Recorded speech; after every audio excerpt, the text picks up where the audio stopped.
Welcome to our YouTube tutorial on how to change your password in the X app. In this updated guide, we'll walk you through the steps to easily update your password. Let's get started.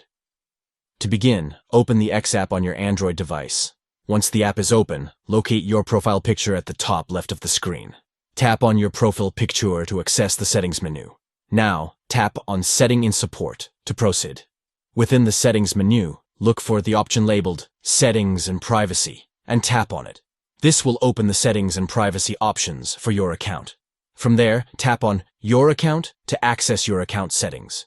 Within your account settings, look for the option labeled Change Your Password and tap on it. This will prompt you to enter your current password. Type in your current password and tap on your new password to set a new one. Once you've entered your new password, tap on Update Password to save the changes. Congratulations! You have successfully changed your password in the X app. Your account is now secure with a new password. Thank you for watching our tutorial. Don't forget to subscribe to our channel for more helpful guides and tips.